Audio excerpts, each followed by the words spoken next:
Hi, this is James Zhang with Full Capital, and today we have William.Hubbard with CBRE to talk about a new deal called Trinity Pines. William, thanks for jumping on, and thanks for coming. And let's maybe kick it off. Give people a little background about you, and then we'll jump into this new deal. Yeah, James, first off, really appreciate you having me on this. What's the deal again?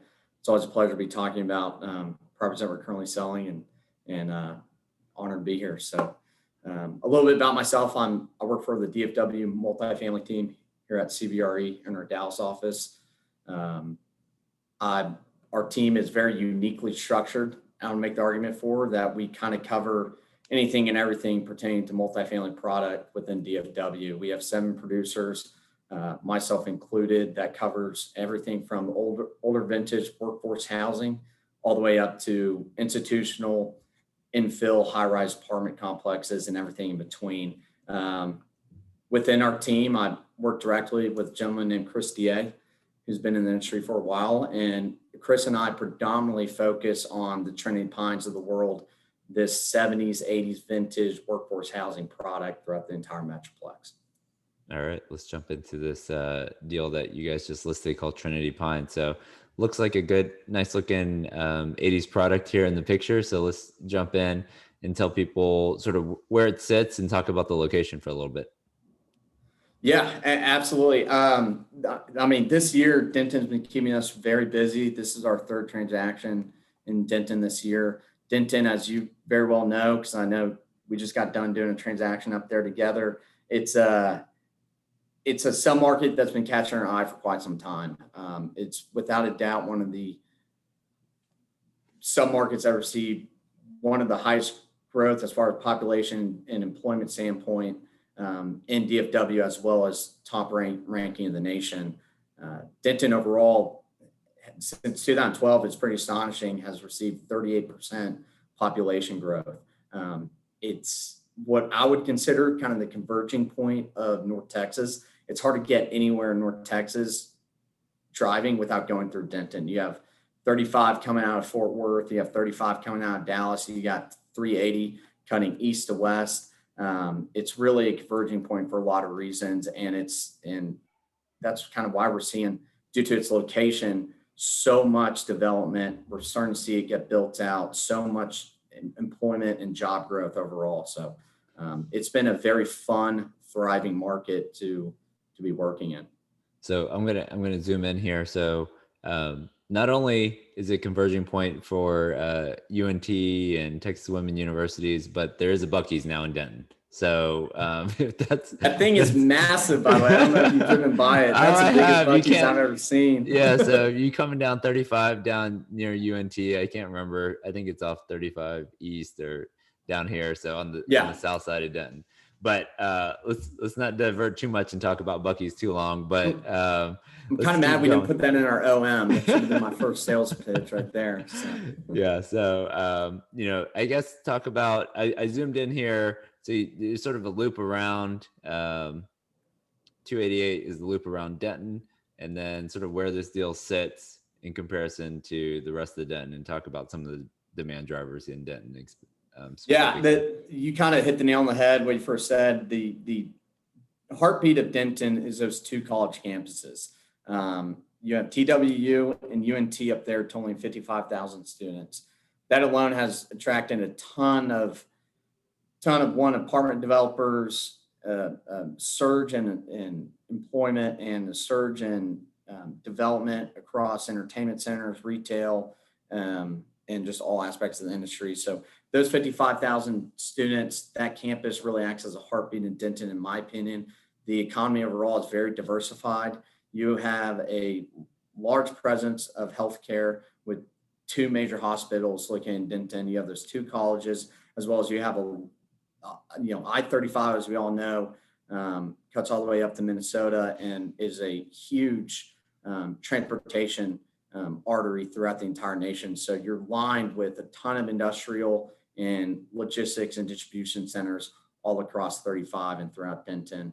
I think right now there's about 2 million square feet under development. And most of that is through, I don't know if you've heard, James, last month, Extra Properties launched and announced that they're going to be building another 1.5 million square foot industrial center right off of 380 and 35. So you have a lot of more development to come, and just kind of everywhere you look at it, it has a lot of characteristics and a lot of demand drivers going for the whole submarket. Yeah, so on the left-hand side, we show sort of overall Denton, and then on the right-hand side, this is just sort of an aerial zoomed in a little bit, specifically near Trinity Pines. Anything specifically around that property? It looks like a lot of single-family developments happening, schools right there, pretty close to 288. Anything else in that little pocket that you want to mention? Yeah, within that little pocket of Denton, you're only 3 blocks away from 288.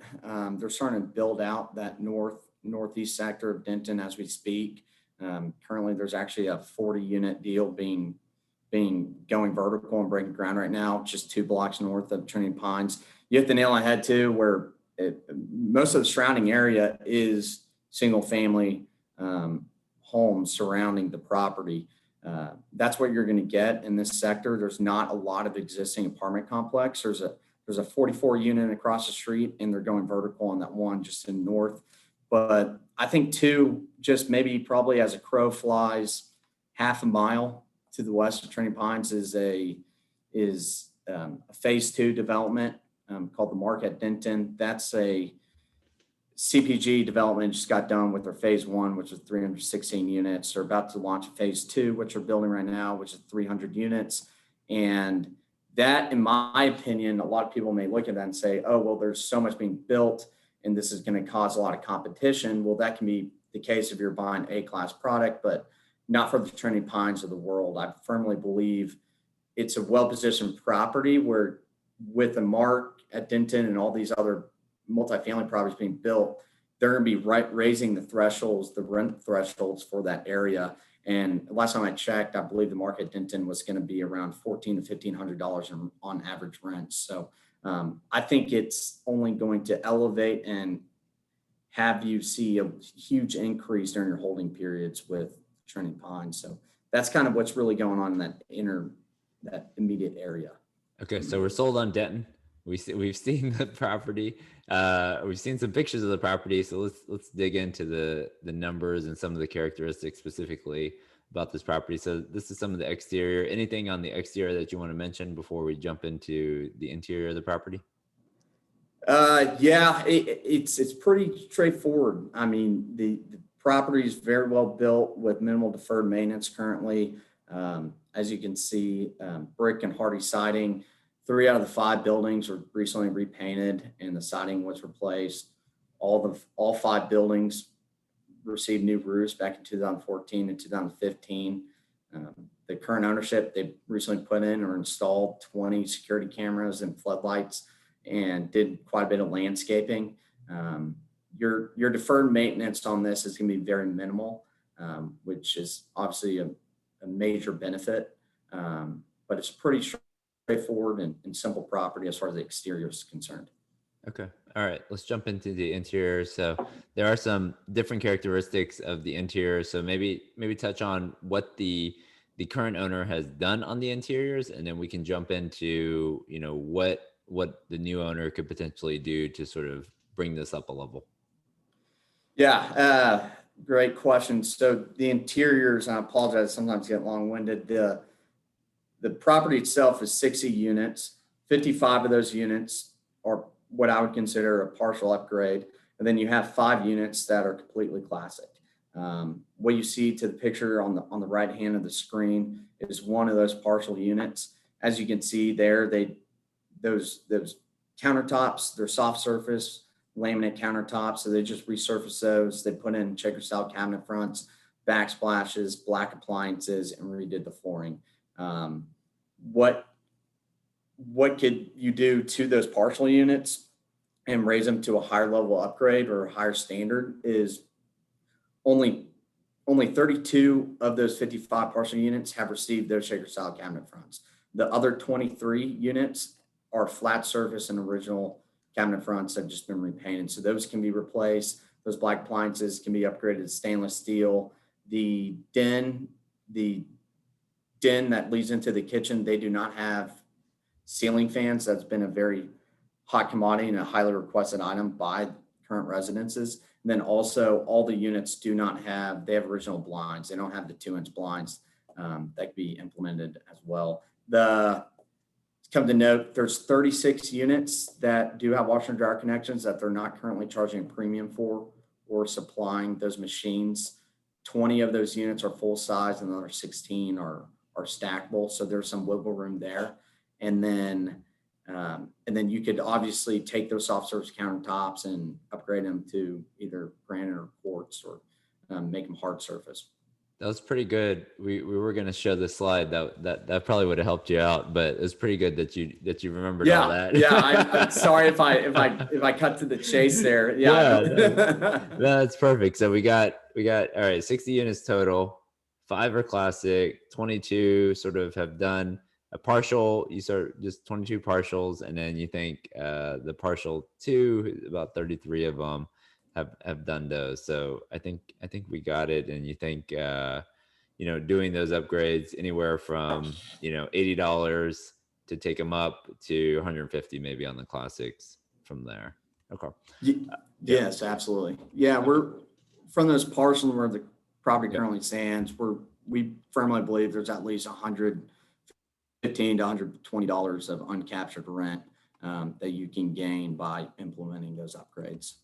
Okay. So I'm going to jump back to just, we hit some of this on the roofs. I guess talk about some of the other, construction pieces of the property in terms of water heaters and HVAC, things like that. It's individual HVACs and there's individual 40-gallon hot water heaters in all the units. That's a major plus for the property. Most of the HVACs have already been replaced. Which is obviously a positive. And then trying to think, and then kind of like I said, the roofs are 5 years old, so they have a long lifespan, as well as 3 out of 5 properties already been repainted and the siding's been replaced. So okay, all right. But to that note, James, I just saw that slide there. Carports on the exterior, there aren't any covered parking. There's been a few residents that have requested that. The property across the street has carports that are charging about $35 a month for. So that's another factor that can be implemented as well. Do they do reserve parking? They do not. They have, I believe, 10 spaces of reserve parking that they're charging $20 for. Okay. Unit mix here, mostly 70% twos and 28% one bed. Anything particular on this? I mean, it looks like they're hitting their rents on the current sort of mix. Anything else on this slide? No, they most of the property is 2 bedrooms, which is positive. They pretty averagely situated within the market, about 745 square feet on average, and they're currently asking for $955. They're getting $946, as you see, under the effective rents. So there is some opportunity to trim down that loss to lease as those leases turn over. But that's kind of the whole breakdown of it. Okay. All right. So we'll jump over to rent comps, sort of where this deal sits compared to some of the other ones. Is there 1 or 2 properties that you think are the best comps for this deal? Yeah, I would make the argument that Coronado North and Coronado Villas, in my opinion, are very similar product, located maybe 5 minutes down the road. We actually just transacted on Coronado Villas, and I know the owner fairly well. And I think knowing what he's planning on doing with that property right now, as you can see, they're only doing about $975. He has already increased those rents at least $30, and he's going to continue to do so. So we're going to see a pretty dramatic shift in then Coronado Villas rents moving forward.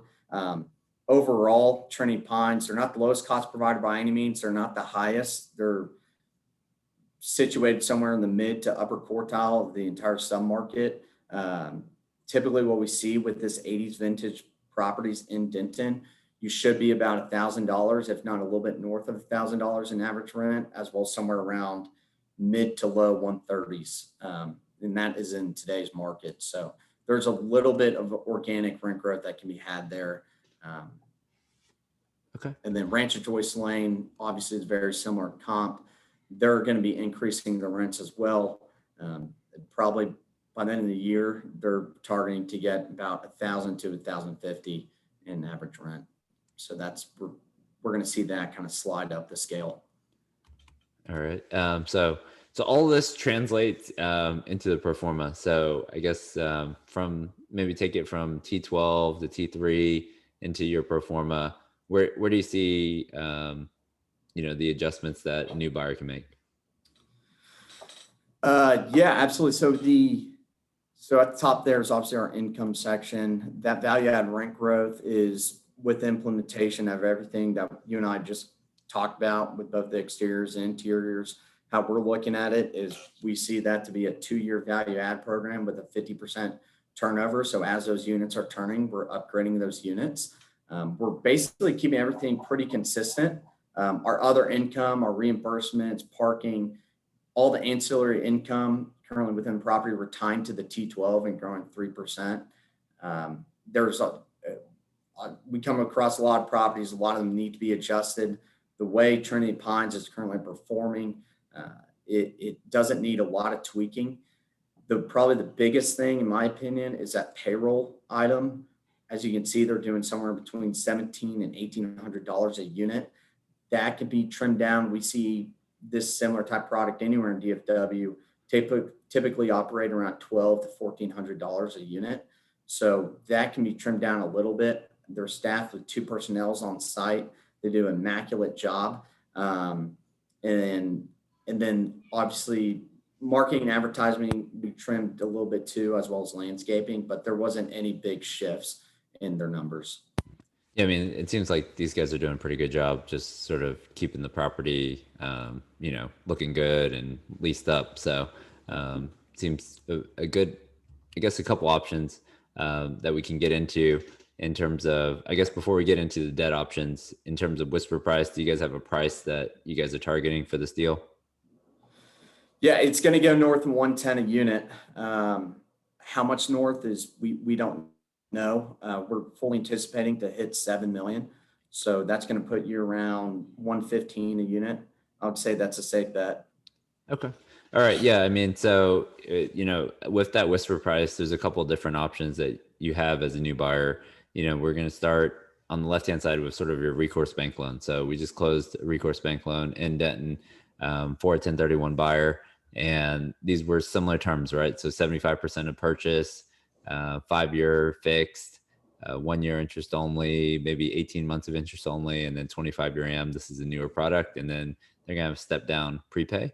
That's going to be recourse. It's going to be a little bit lower closing costs. So your legal fees aren't going to be as high. You're not going to need an interest rate cap as some of these other loans that we're going to talk about. The second option is really Freddie SBL. So Freddie SBL, they're going to size off of in-place income. Like this deal is performing pretty well. And so it's sizing to about 4.7 million on Freddie SBL right now. So if you're looking to lock in something a little bit longer term, maybe 7 years or 10 years and non-recourse, then this is probably a good option for you. And then you can get a step down prepay as well and 30-year AM. And then the last 2 options really are your non-recourse bridge. So this one is really just right above 5 million. So the pricing on these, it's not going to be as low as some of the, $30 million loans that we do. But, at 5 million, you're still getting right around probably 375 up to 425 in that range, just depending on your experience in the market. And, that's going to give you 75% of purchase, probably 100% of your rehab budget on a 3+1+1. And we're seeing IO anywhere from, the initial term to full term on most of those deals. So a lot of different loan options available for a new buyer on this deal. So William, appreciate you coming on and giving us a little backstory on the deal and sort of where the upside is. So maybe talk about call for offers date and then any sort of wrap up comments you have for the deal. Yeah, sure. Call for offers date has not been set yet. We just took this property out to market late last week. Probably going to be establishing a call for offers sometime Probably gonna pinpoint a date this week, but it'll probably be sometime late July, I would imagine. You are more than welcome to contact me. As you see on this page, there's my email. That's my office line, but if you want my cell, it's 214-298-2148. We are currently conducting tours actually there this afternoon. So if anybody's interested in this property or wants to get out there and go tour, please contact me. Or if you have any questions, feel free to do so as well. Just kind of reiterate. And James, I think I saw on the few pages ago where the rent roll that I sent you has actually evolved a little bit since I provided that to you. They're currently 95% physical, have an occupancy of 95%. However, by this Wednesday, they're going to be 100% occupied. They have a move-in scheduled for this Wednesday. And so you're walking into ever-evolving rent roll and upward trajectory within the T12. 80s built product with minimal deferred maintenance, situated in Denton, and a pretty affordable price per unit and total purchase price, in my personal opinion. That should do it. And if there's any other questions, I'm happy to answer any. Well, I appreciate it, William. I think this is going to be right down the fairway for a lot of investors, whether it's someone who's just starting to syndicate deals, or maybe someone with a 1031 who has, $1.5 million to $2.5 million that they want to get placed, and just trying to get into the DFW market. So I appreciate you coming on, and we will be in touch. Yeah, James, always a pleasure. Thank you. All right. Thanks a lot, Juan.